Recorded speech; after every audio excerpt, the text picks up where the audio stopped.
सभी भक्तों से निवेदन है कि चरितावली शुरू होने के पहले आप इस वीडियो को लाइक करके चैनल को सब्सक्राइब कर लीजिए और कमेंट में भक्त महाराज की जय, श्री सीताराम जी महाराज की जय लिखिए। नवा सर्ग। सुमंत्रकार राजा को ऋष्यशृंग मुनि को बुलाने की सलाह देते हुए उनके अंगदेश में जाने और शांता से विवाह करने का प्रसंग सुना। पुत्र के लिए अश्वमेध यज्ञ करने की बात सुनकर सुमंत्र ने राजा से एकांत में कहा, महाराज एक पुराना इतिहास सुनिए, मैंने पुराणों में भी इसका वर्णन सुना है। ऋत्विजों ने पुत्र प्राप्ति के लिए इस अश्वमेध रूप उपाय का उपदेश किया है, परंतु मैंने इतिहास के रूप में कुछ विशेष बात सुनी है। राजन, पूर्व काल में भगवान सनत कुमार ने ऋषियों के निकट एक कथा सुनाई थी।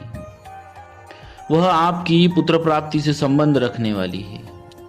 उन्होंने कहा था, मुनिवरों, महर्षि काश्यप के विभांडक नाम से प्रसिद्ध हुए एक पुत्र है।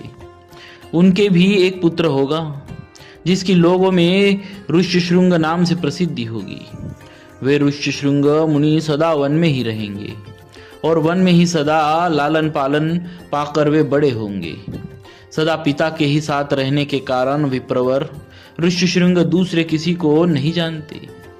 राजन, लोक में ब्रह्मचर्य के दो रूप विख्यात है और ब्राह्मणों ने सदा उन दोनों स्वरूपों का वर्णन किया है।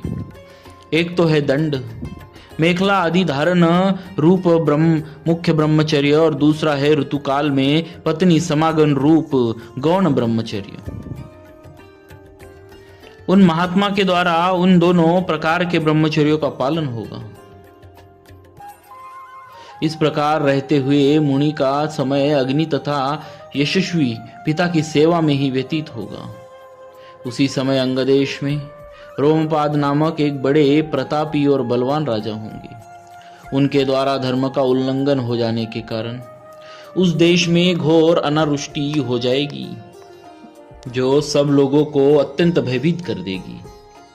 वर्षा बंद हो जाने से राजा रोमपाद को भी बहुत दुख होगा।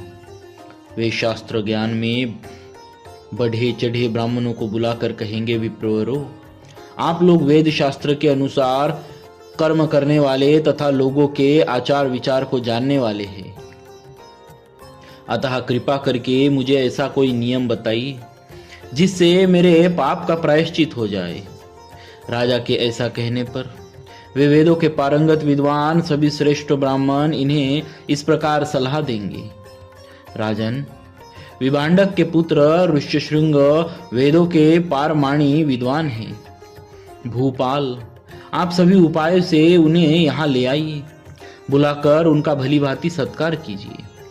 फिर एकाग्र चित्त हो वैदिक विधि के अनुसार उनके साथ अपनी कन्या शांता का विवाह कर दीजिए।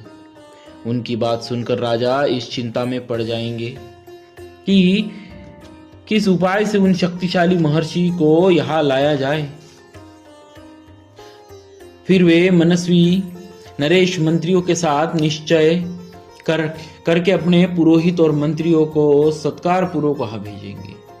राजा की बात सुनकर वे मंत्री और पुरोहित मुंह लटकाकर दुखी हो यो कहने लगेंगे कि हम महर्षि से डरते हैं, इसीलिए वहां नहीं जाएंगे। यो कहकर वे राजा से बड़ी अनुनय विनय करेंगे। इसके बाद सोच विचार कर वे राजा को योग्य उपाय बताएंगे और कहेंगे, हम उन ब्राह्मण कुमार को किसी उपाय से यहाँ ले आएंगे। ऐसा करने से कोई दोष नहीं घटित होगा।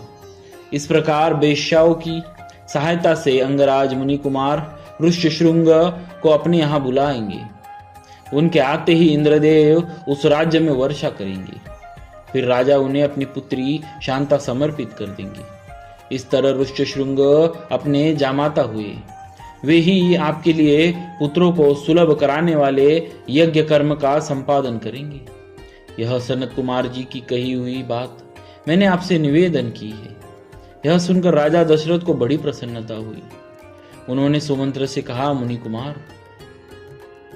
ऋष्यशृंग को वहां जिस प्रकार और जिस उपाय से बुलाया गया है वह स्पष्ट रूप से बताओ। इस प्रकार श्री वाल्मीकि निर्मित आर्ष रामायण आदि काव्य के बालकांड में 9वां सर्ग पूरा हुआ। बोलिए श्री सीताराम जी महाराज की जय। भक्तवत्सल भगवान की जय।